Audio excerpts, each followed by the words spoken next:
The radio stations in Miami tipped the arrival time of the Beatles, and the airport was mobbed. The windows were broken.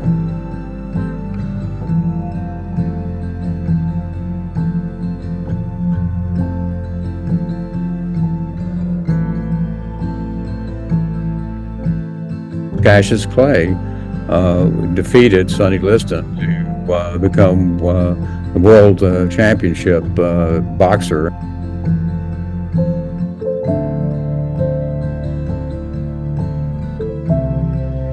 And he also changed his name to Muhammad Ali and announced that he was becoming a black Muslim.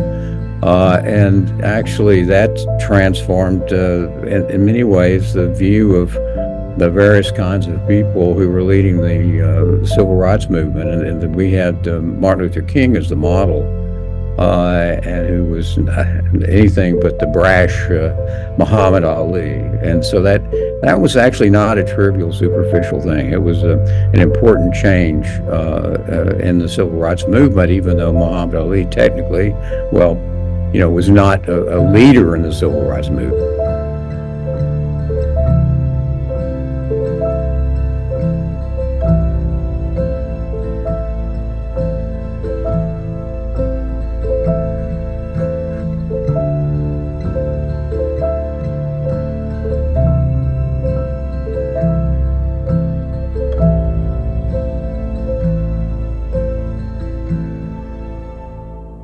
And I would argue that the seeds of the political world that that bloomed into the political world that we have today goes really back to Barry Goldwater, Senator Barry Goldwater's campaign for the presidency, running against Lyndon B. Johnson. And of course, Johnson was not being reelected. He had never been elected. He'd become president with the Kennedy assassination.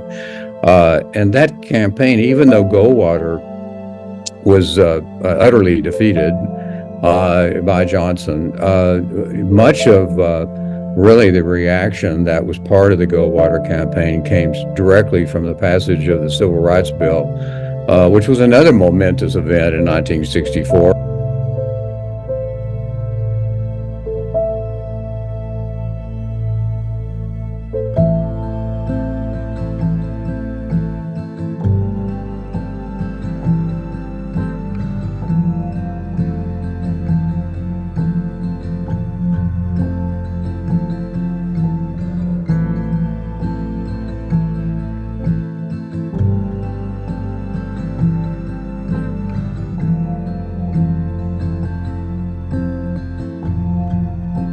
In July of 1964, Bill was assigned to cover Pete Seeger. It was a story they were doing on Pete Seeger.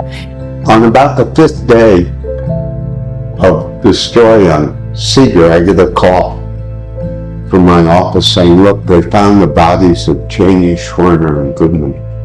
And the magazine wants them to go there. No matter where we went in Mississippi, there was somebody following us. You knew who they were, you knew what they were.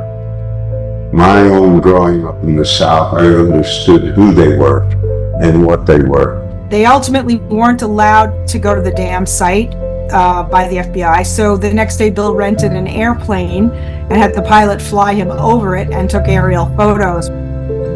And those pictures are over here. The first one is the site where the bodies were found. It was a dam site.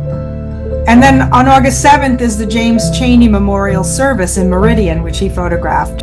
And, can we impose on you and photograph you as this is happening? And Mrs. Chaney said, of course, please do.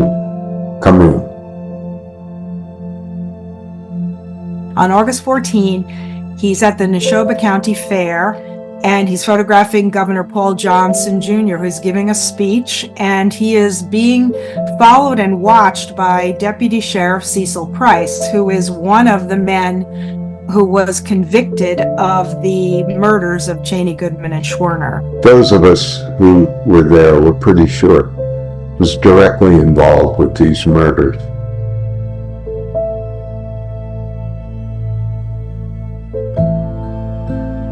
I have to say, I was more frightened for my safety in Philadelphia, Mississippi than I was in 3 years in Vietnam.